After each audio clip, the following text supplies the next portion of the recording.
Bien, écoutez, je vous propose de démarrer. D'abord, bonjour à tous, toutes et à tous, et ceux que je n'aurais pas salués, je vous souhaite la bienvenue. Monsieur le maire, Gégis Plautré, va nous rejoindre d'ici 25 minutes. Ce que je vous propose, donc, parce que je pense que vous avez tous le programme et on le fera défiler, c'est, je vais vous passer devant quelques informations sur la journée. Ensuite, on aura notre premier conférencier, Guillaume Grillon, qui est pas loin, qui est là. Il fera sa présentation.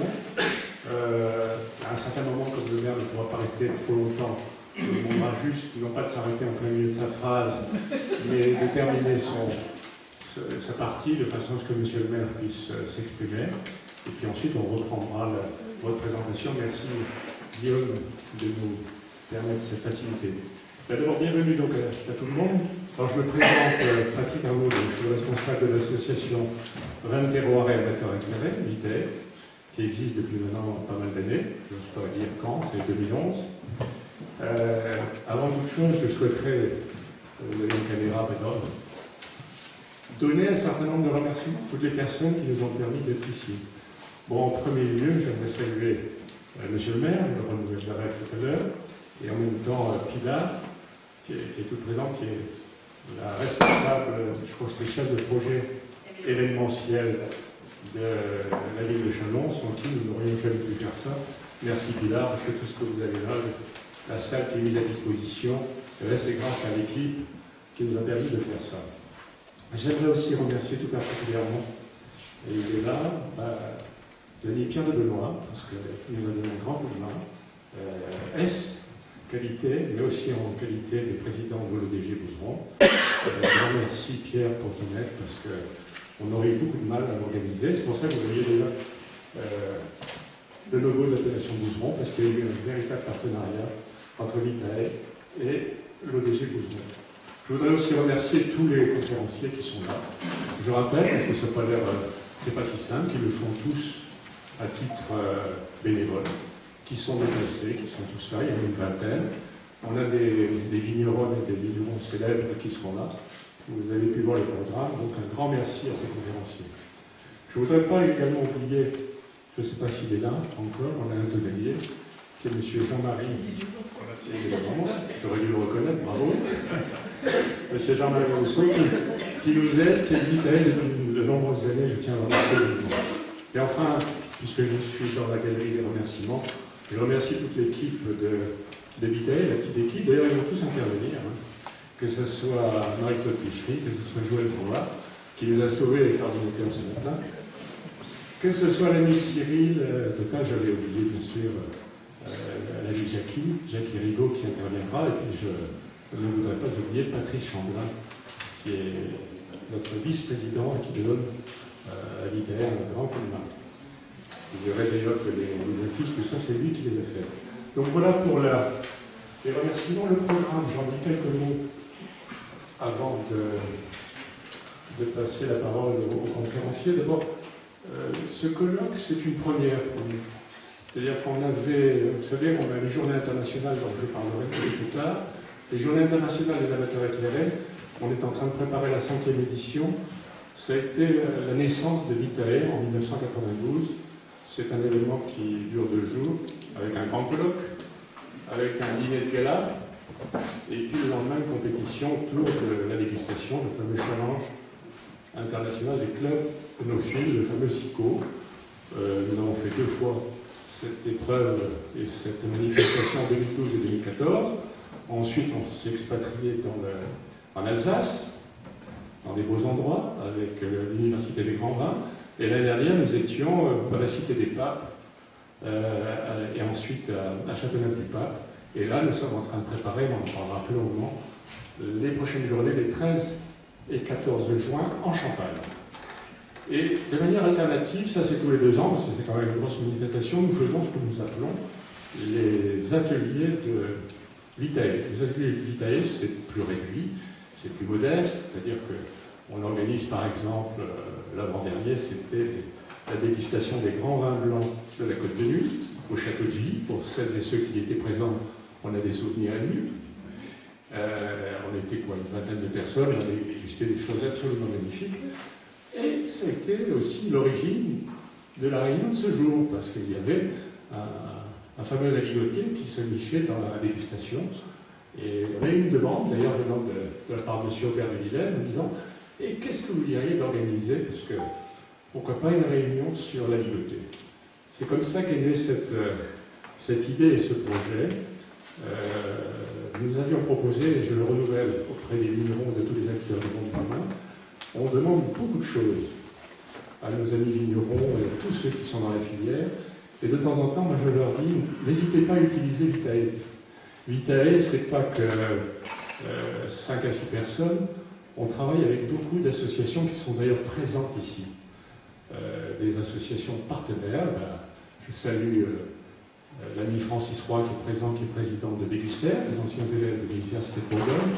Je salue l'ami Cyril Tota qui organise des grands événements, dont le dernier était la semaine passée avec plus de 160 personnes, donc les Top des terroirs, il vous en dira un mot tout à l'heure. Je salue l'ami Jean Rosen, qui est vice-président des cépages modestes, qui nous parlera des cépages modestes et surtout sa vue de l'aligoté. Donc j'en oublie peut-être d'autres. Il y a la Double également, qui est représentée par Marie-Claude Pichery. Et puis je n'oublie pas les deux associations professionnelles que sont, j'en ai parlé, donc l'ODG Couseron et les aligoteurs qui interviennent. Donc vous voyez, on a l'habitude de travailler en réseau, comme on le dit, et on est content qu'ils soient tous représentés aujourd'hui. Donc nous, je reviens à cette manifestation, je crois que c'est une première d'organiser un colloque sur la ligoté, même si d'autres, bien sûr, nous ont devancé. Je crois que la première fois, c'était en 2013 ou 2014, aux rencontres des cépages modestes, où ça avait été évoqué. Mais un séminaire toute la journée, ou un colloque toute la journée, je crois que c'était une première. Les gens, que tout se passe bien, moi je n'ai pas d'inquiétude, parce que vous avez pu voir qu'on a pratiquement tous les acteurs de la chaîne du vin qui vont donner leur point de vue, leur regard, leur témoignage sur comment ils voient la ligoté, qu'est-ce qu'ils en pensent, comment les utilisateurs en parlent.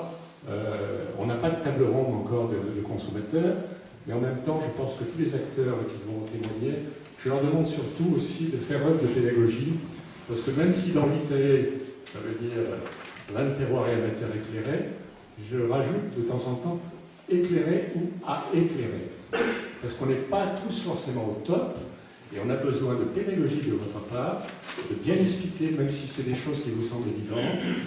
Donnez-nous toutes les clés, donnez-nous le langage, donnez-nous toutes les problématiques, parce que derrière Vitae, vous avez également pas mal d'acteurs, et on est à même, bien sûr, de retransmettre tout ça. J'en profite pour présenter, parce que j'oubliais une association partenaire, il allait me tuer, là c'est l'ami Bertrand l'écrivain, qui est du site C'est l'art du vin, et qui nous aide beaucoup sur les manifestations, qui fait un enregistrement vidéo de notre rencontre. Nous verrons à partir de ce qui sera enregistré, ce qui est intéressant ou pas de retenir, pas de faire un petit 4 pages, de faire des tirages vidéo, de façon à ce que ce ne soit pas simplement un one-shot, un seul coup, et qu'on puisse utiliser tous les éléments de la communication sur le sujet. J'en termine avec ça pour dire que cette année est un peu dur pour nous, parce qu'on a eu aussi un autre événement exceptionnel. On a reçu, certains y étaient, à un moment un peu exceptionnel, M. Martin Bouygues, plus M. Berland, pour la découverte de ces 5 domaines à l'occasion du rachat du domaine Rebourseau. Donc cette année, entre M. Bouygues, Martin Bouygues et ses domaines, et puis la ligoté, l'année est bien remplie. On est heureux en tous les cas de vous retrouver là. J'en termine là, il y aura d'autres événements que je vous passerai au fur et à mesure. Dans l'emploi du temps, on essaiera de s'adapter, surtout qu'on a une soupape, parce que cet après-midi, on devrait terminer vers 16h40, 17h. Je sais que certains partiront. Je vais tout de suite passer la parole à M. Guillaume Villon. Alors, on retient le principe de présentation, quelques minutes pour des questions-réponses, parce que ça doit être vivant et interactif. On n'a pas repéré de pause. Peut-être qu'à un certain moment, on fera une petite pause, sinon vous savez que vous pouvez noter, vous absenter quelques minutes et nous rejoindre. passe la parole. Je suis la logistique. Voilà. Et puis, ne nous en voulez pas si à un moment, on laissera très volontiers la parole à Monsieur le maire. Je vous laisse le micro. Et alors, je vous recommande de faire attention dans les mouvements.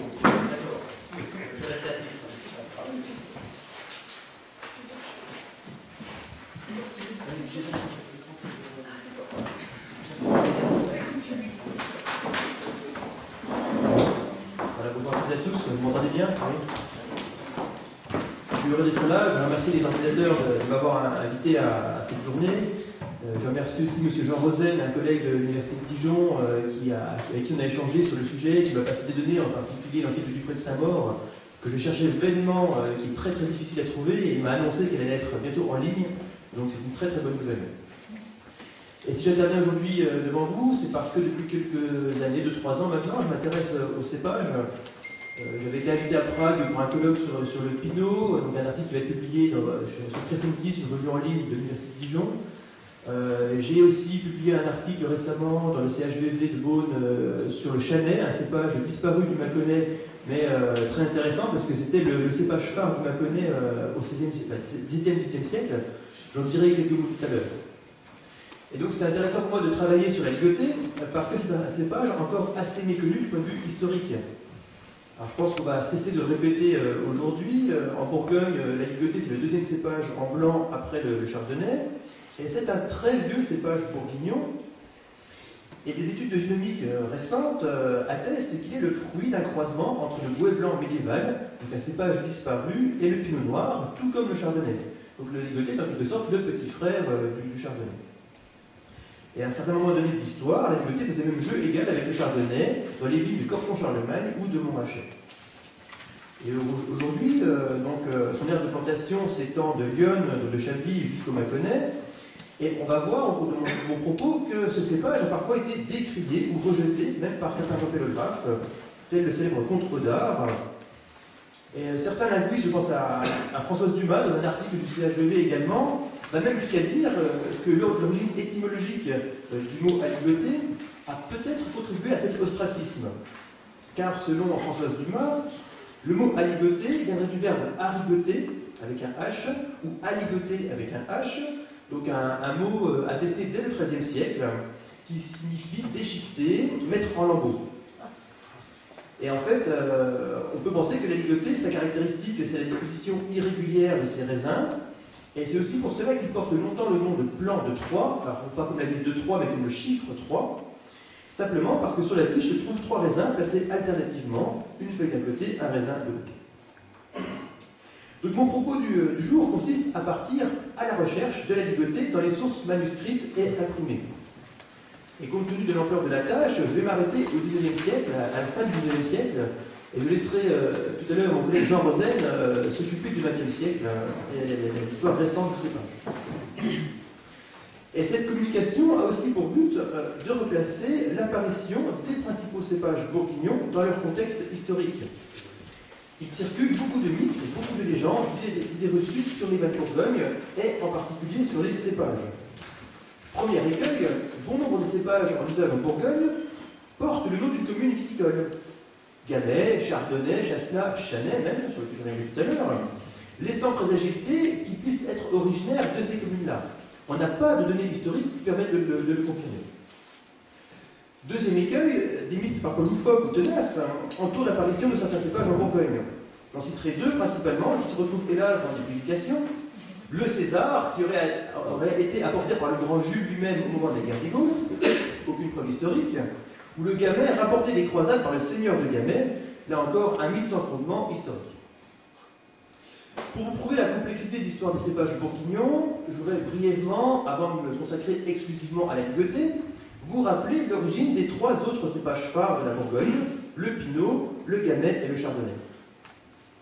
Alors la problématique pour l'historien que je suis, c'est que l'on ne connaît rien des cépages dans les sources avant le Moyen-Âge.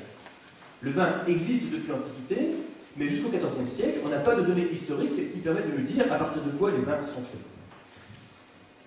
Si je prends l'exemple du Pinot, la plus ancienne mention écrite du mot Pinot date de 1366, Donc on est dans les environs d'Auxerre, à Belchaume, et on a donc un conte qui nous indique qu'il y a donc 2 queues de Pinot.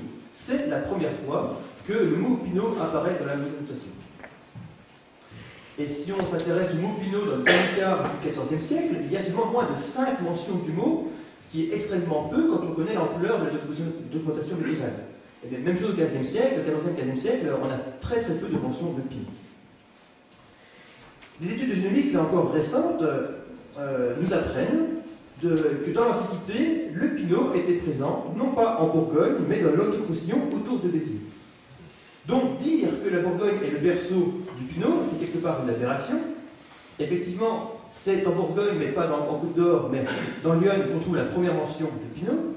C'est effectivement les ducs de Bourgogne qui l'ont porté très haut, mais il n'est pas du tout certain que le cépage soit apparu en Bourgogne. Deuxième cépage phare, le Gamay. La plus ancienne mention du Gamay, c'est la trop célèbre ordonnance de Philippe le Hardi de 1395, qui tente à mettre en place la culture d'un cépage unique, interdisant la plantation et obligeant l'arrachage, je cite, du très mauvais et très déloyal plant nommé Gamay. Alors effectivement, ce document prête des vertus peu flatteuses au Gamay, vous les avez sous les yeux, il est nuisible aux hommes, il incommode de graves maladies, il dégage une odeur forte de la. Alors tout ça, ça émane d'une exagération pour dire qu'il faut arracher le Gamay parce que le Gamay produit beaucoup des vins, de petits vins, et à l'inverse, il faudrait boire les bons terroirs avec les vins fins.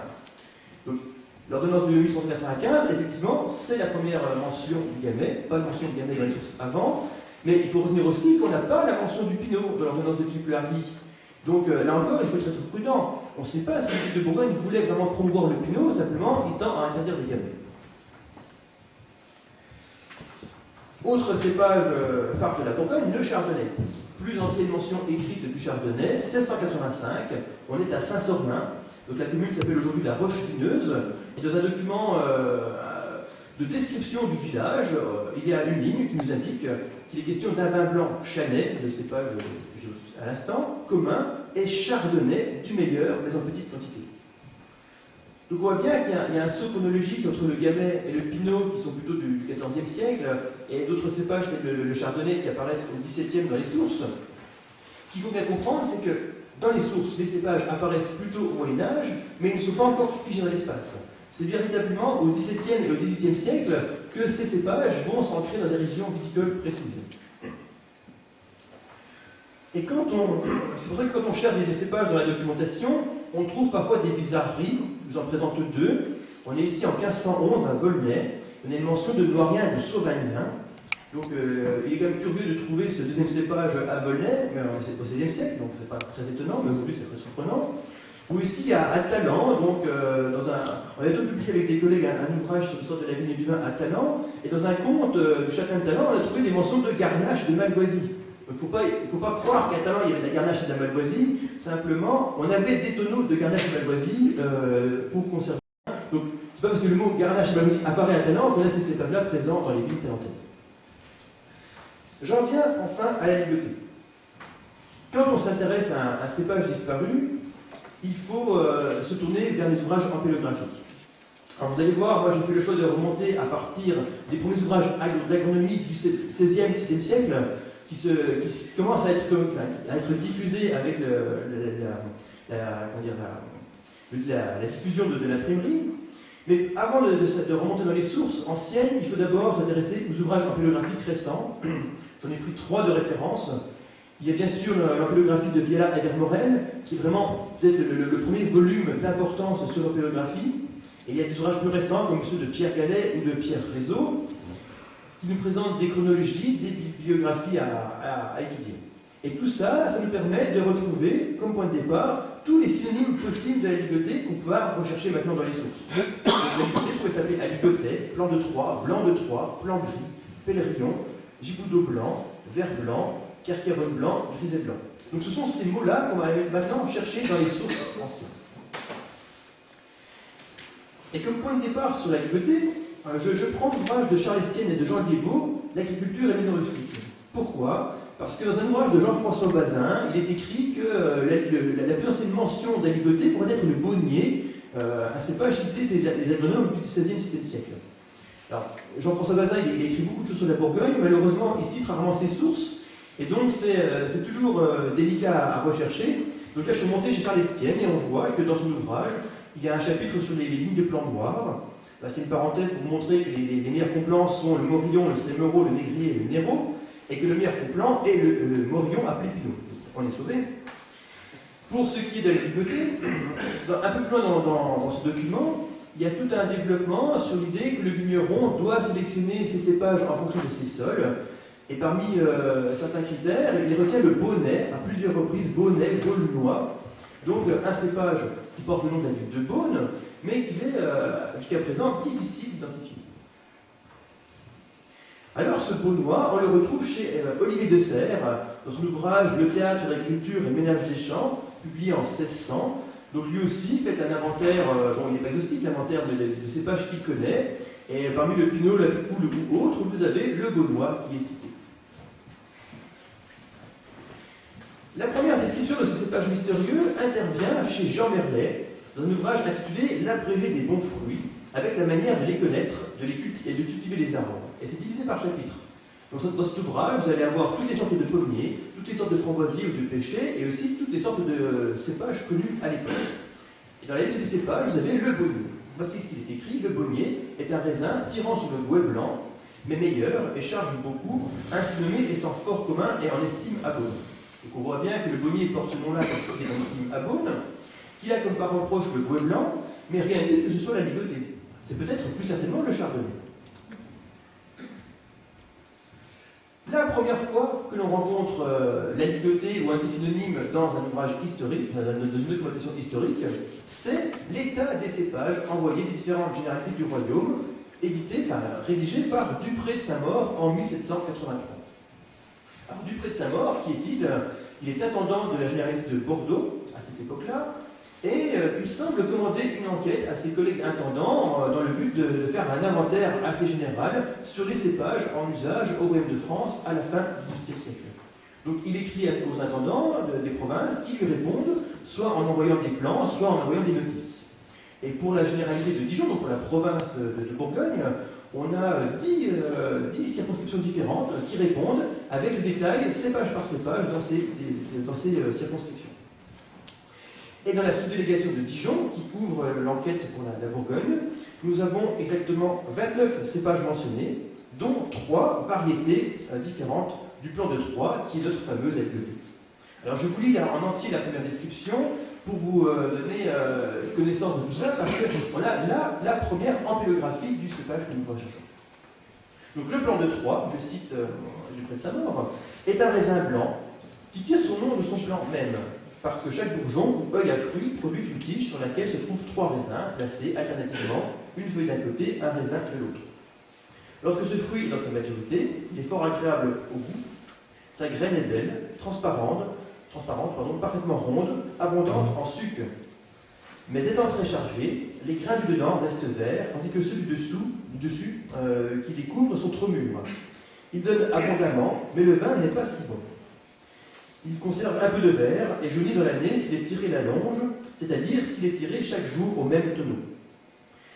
Le grain de couleur vert d'eau, le bois de ce plant est vivace, il prend beaucoup de racines, il exige du terrain et ne demande pas une grande culture. Cependant, son fruit est plus délicat en terrain léger. Information très intéressante, ce plant cultivé dure jusqu'à 150 ans. Je m'arrête quelques instants. Si en 1783, on estime que ce plant peut durer 150 ans, ça fait au moins 2 à 3 siècles que ce plant est donc cultivé. On n'en a pas la trace dans les sources, mais il est au moins présent dans la connaissance des vignerons depuis les années 1600. Je continue. On le taille de 2 à 3 nœuds et on ne laisse qu'une seule tige au cep. Il y a beaucoup de vignes implantées de cette espèce de raisin parce qu'il est de grand rapport et croît partout, comme on l'a dit, sans beaucoup de soin. Mais il gèle facilement, la feuille est belle et abondante, la queue longue et nerveuse et garnie d'un duvet blanchâtre à son revers. Donc voilà la première description ampélographique de la ligotée, connue alors sous le nom de plante de Troyes. Et dans cette enquête de Dupré de Saint-Maur, pour la sous-délégation de Dijon, donc on va dire pour le Dijonnois, on a 2 autres mentions de plan de Troyes, un plan de Troyes de moyenne espèce. Alors je ne vais pas tout vous relire parce que la description ampélographique est assez proche. Je m'arrête simplement sur un détail. qui nous dit encore que cette pièce peut durer plus de 100 ans. Donc là encore, c'est bien la preuve que ce plan de Troie de moyenne espèce est connu depuis au moins 2 siècles et cultivé depuis au moins 2 siècles dans la région de Dijon. Et nous avons un plan de Troie de petite espèce, une notice plus courte qui nous apprend moins de choses. Alors là, j'ai détaillé la sous-délégation de Dijon, mais qu'en est-il pour les 9 autres circonscriptions de l'enquête du pré de sa mort pour la Bourgogne?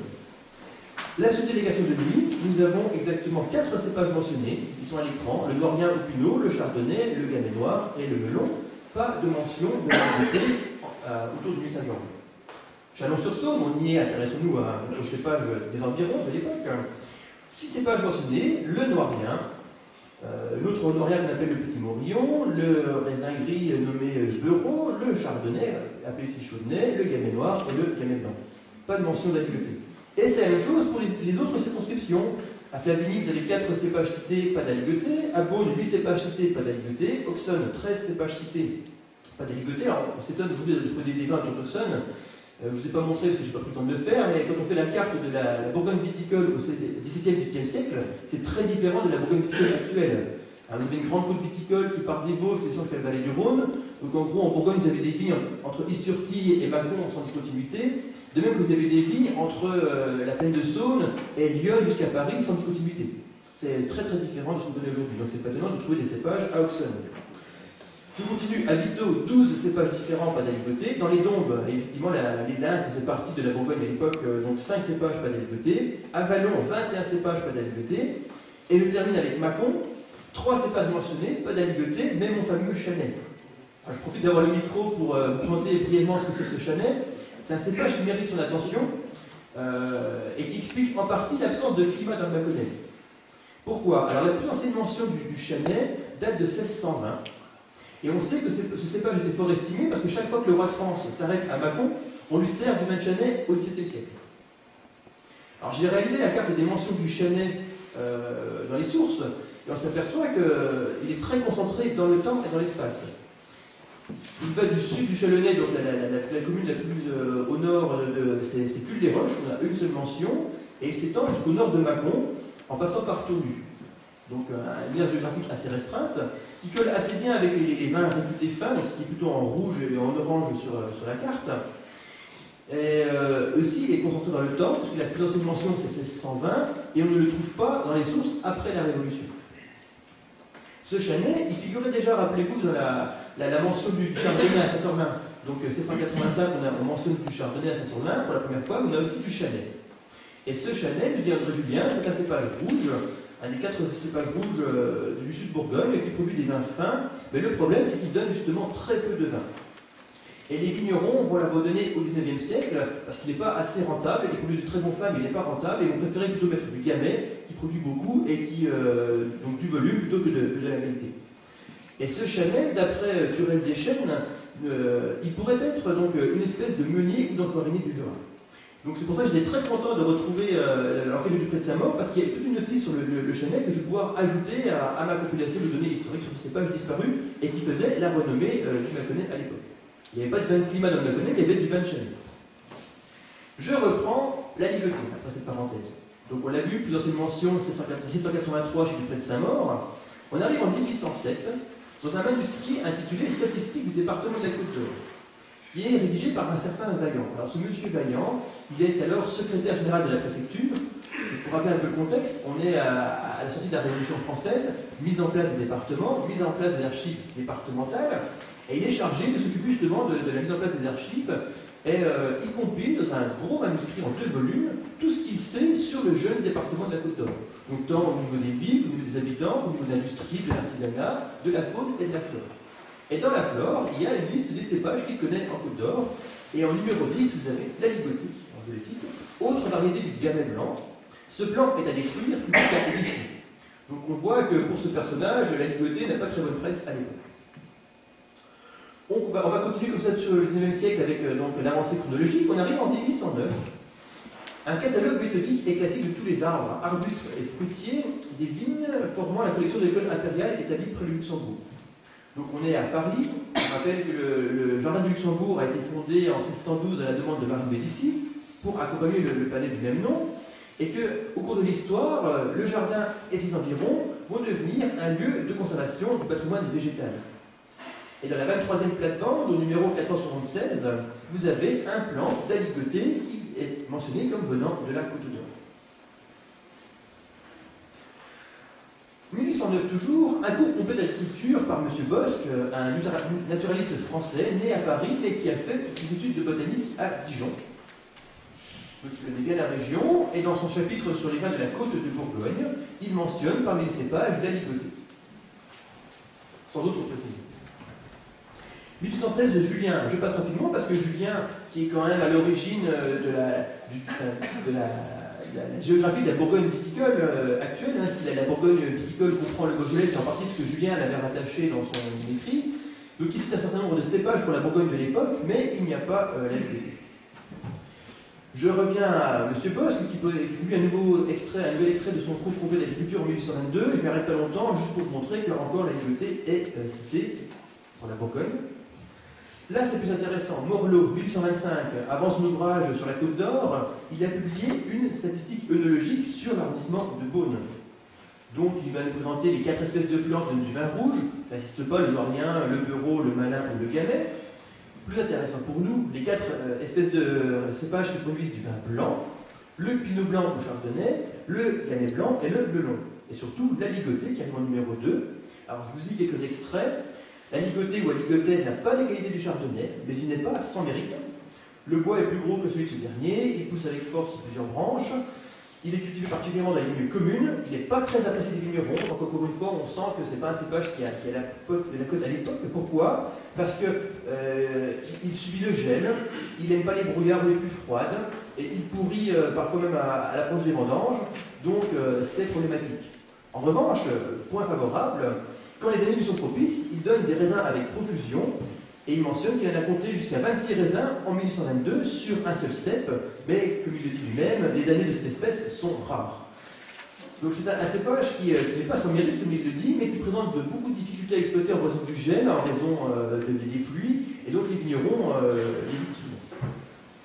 Je passe rapidement sur le travail œnologique de Cavolo, parce que malgré l'intérêt de ce document, il n'y a pas de mention d'aligoté. Donc, Cavolo, c'est un ecclésiastique de la Vendée, qui est un historien et œnologue reconnu, malheureusement, donc il ne mentionne pas l'aligoté. De même que Lenoir, alors il est moins connu que ses prédécesseurs, c'est un statisticien lui aussi, mais il ne fait pas de mention de l'aligoté. C'est dommage parce qu'il présente les cépages département par département, et dans aucun des 3 départements cités pour la Bourgogne, Côte d'Or, Saône-et-Loire et Yonne, ne figure l'aligoté. Je reviens à Morlot, 1831, l'ouvrage le plus connu de Morlot. J'insiste pas parce que c'est quasiment mot pour mot ce qu'il a écrit en 1825. Donc on retrouve les mêmes qualités et défauts de l'aligoté dans son paragraphe. Par contre, je m'arrête quelques instants en 1831 sur l'Auray et Duray, flore de la Côte d'Or. Donc on est toujours en Côte d'Or, c'est intéressant à noter. Hein. Chaque fois qu'on trouve l'aligoté, jusqu'à présent, c'est en Côte d'Or. Donc 4 plants pour les vins blancs, et donc l'aligoté, plus robuste que le chardonnay, les raisins sont plus allongés, d'un jaune mirabelle, des grains tachetés de brun à leur insertion. Ce plant qui ne se trouve guère que dans des vignes médiocres, n'est pas cultivé en grand, il fournit beaucoup et ne nuit pas à la qualité du vin. Le comte Odard, donc Alexandre Pierre Odard de Rilly, polytechnicien, un des premiers grands orthographes, publie un certain nombre d'ouvrages sur le sujet. En 1837, un exposé sur divers modes de culture, et dans sa nomenclature des cépages, il présente l'aligoté comme un cépage de Côte d'Or. 1841, toujours un ouvrage sur la Côte d'Or, de Fleureau. On a donc une mention de cépage, l'aligoté, qui reprend un petit peu ce qu'on avait tout à l'heure chez Morlot et les 2 autres collègues, j'ai oublié le nom. Donc l'aligoté, peu cultivé, très inférieur au pinot blanc. Par contre, lui, il est plus certain d'attribuer la parentalité de l'aligoté au gamay. Jusqu'à présent, à chaque fois on disait c'est peut-être un plant de gamay, et lui il dit que c'est difficile de décider si l'aligoté est une variété de pinot ou de gamay. Rendu, pareil, ouvrage très connu en 1857, donc pour les vignobles de Haute-Bourgogne, de la Côte d'Or, parmi les cépages, il y a l'aligoté. Le comte Odard, 1859, change d'avis. Dans une nouvelle édition de son Ampélographie universelle, il décide aussi de supprimer l'article sur un cépage indigne de figure ici. Après l'avoir cultivé une douzaine d'années et en avoir parlé dans mes 2 premières éditions, c'est le gigoulot blanc ou aligoté de la Côte d'Or, ou purion des côtes de la plaine de Saône. Dans le dictionnaire aussi, c'est intéressant de voir si on voit la ligotée ou pas. Le grand dictionnaire universel du XIXe siècle de Pierre Larousse, pas de notice sur la ligotée. Par contre, dans la notice de Nuit Saint-Georges, vous avez donc une présentation de la côte, des vins de nuit. C'est dit que donc, on produit bière calicote à l'époque, que les vins les plus estimés sont ceux de Vaune et de Romanée. Les cépages rouges, Pinot, Blanc Noble, Gaméron, Gamay d'Arsenan, Gamay de Bévy, Gamay Patard. Et pour les cépages blancs, le chardonnay, la ligotée et le melon. Et on trouve ici une mention de la ligotée plus spécifique à Nuit Saint-Georges. 1872, la ligotée, c'est un cépage de la Côte de Nuit. Donc on voit que le focus se décale un petit peu. On était beaucoup à Dijon ou en général à Côte d'Or. Là, le focus est plutôt mis sur la Côte de Nuit. 1886, la ligotée, c'est un cépage blanc répandu dans une partie de la Bourgogne. Donc on n'est pas encore dans toute la Bourgogne. 1889, Fabre-Monin, un dictionnaire universel de cuisine. La ligotée, appelée aussi giboulet blanc, dans la Côte d'Or, purion dans les côtes de Saône, dans les plaines de Saône, et aligoté dans les côtes de Nuit.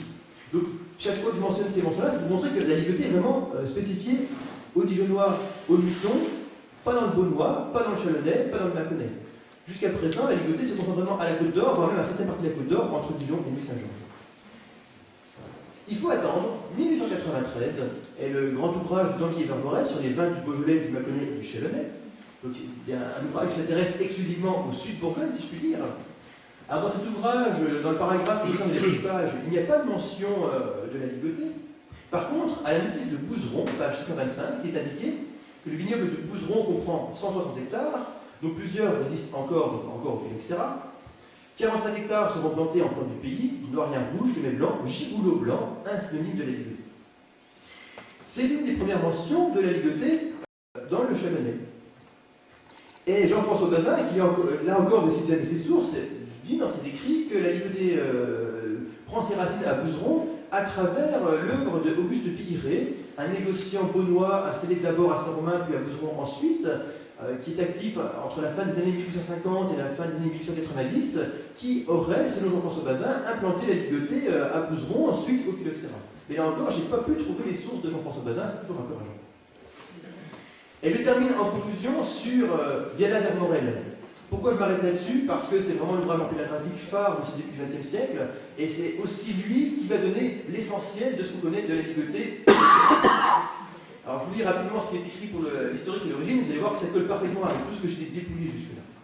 Les auteurs anciens sont muets au sujet de la ligotée, effectivement. On n'a pas de mention de la ligotée ou d'autres synonymes avant Dupré de Saint-Maur. C'est ce qu'il écrit. Il faut arriver à 1780 et à l'enquête de Dupré de Saint-Maur pour retrouver dans sa description des plans de Troyes les caractères distinctifs de la ligotée actuelle.